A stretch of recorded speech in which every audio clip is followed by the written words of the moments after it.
राज्यभरात शेतकऱ्यांच्या प्रश्नावरून आंदोलन जे होत असतं ते वेगवेगळ्या चर्चेत होत असतं आणि त्यातच शेतकरी संघटनेचं आंदोलन म्हणलं की नेहमी राज्य सरकारला त्याचा पेच किंवा त्याची आठवण नेहमीच येत असते. आज राजू शेट्टी साहेब आपल्यासोबत असणार आहेत. सोलापूर पुणे महामार्ग जो आहे तो शक्तीपीठ महामार्ग रद्द व्हावा या ठिकाणी आज आरण येथे पालखी मार्ग झाले. काय सांगाल साहेब, नेमका आता हा भाजपचा ड्रीम प्रोजेक्ट मानला जातोय, त्यातल्या त्यात खास मुख्यमंत्री देवेंद्र फडणवीस यांचा ड्रीम प्रोजेक्ट मानला जातोय आणि आज तुम्ही आंदोलनातून सरळ सरळ चॅलेंज दिले की हा महामार्ग कसा होतो ते बघतो.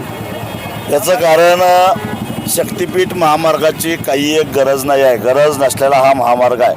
नागपूरहून गोव्याला जाण्यासाठी अनेक मार्ग आहेत.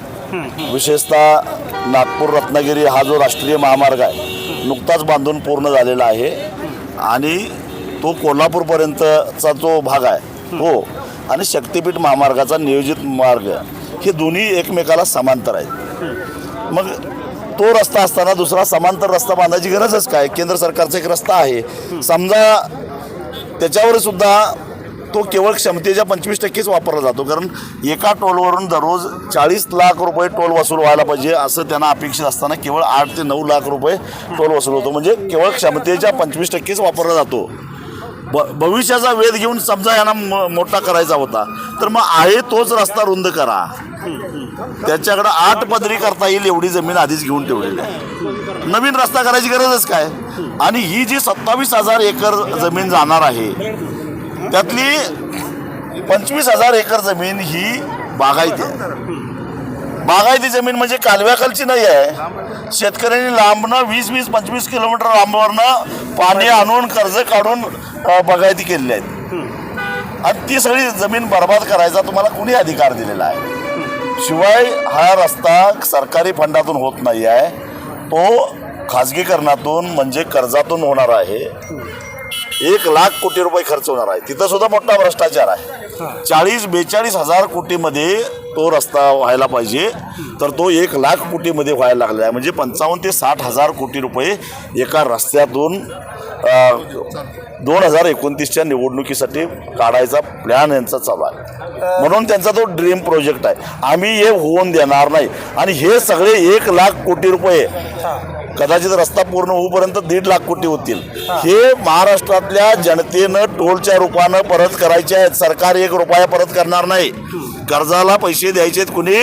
टोल भरून कर्ज फेडायचं आहे. म्हणजे महाराष्ट्राच्या जनतेला हे टोल भरून मग आधीच रस्ता असताना नवीन रस्ता करून महाराष्ट्राच्या जनतेला 1.5 लाख कोटी रुपयाचा चुना का लावताय एवढंच आमचं म्हणणं आहे. एक आता मुद्दा असा पण असा झाला आहे की आता 70-30 आंब्याच्या झाडावरून आता 70-30 तालुक्यातले एक वेगवेगळे प्रकार व्हायला लागले. शेतकऱ्यांचे 3 गट पडले असं चर्चेलं जातं.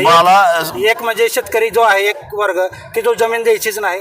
दुसरा वर्ग असा तयार निर्माण झाला की आंब्याचे झाडे म्हणून जर लावून जर मोबदला जास्त मिळत असेल तर आपण ते शेतकऱ्याला जमीन होत नाही आहे. शेतकरी एकत्रित येणार का?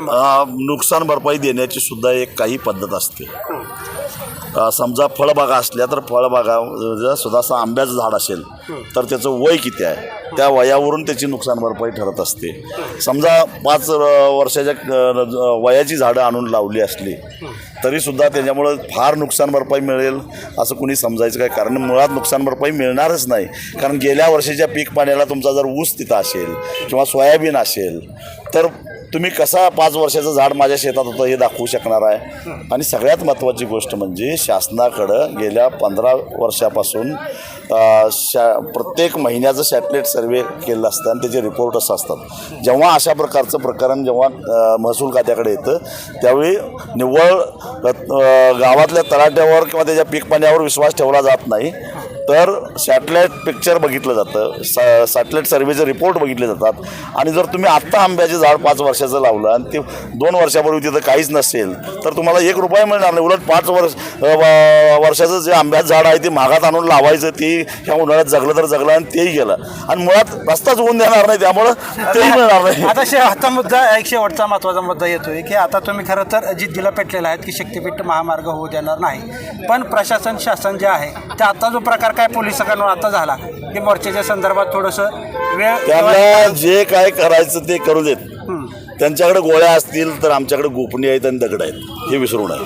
तरी आपल्यासोबत राजू शेट्टी होते आणि शक्तीपीठ महामार्ग होऊ देणार नसल्याचा आता त्याने ठाम निर्धार केलेला आहे. आगामी याच्यात पावलं कॅमेरा पर्सन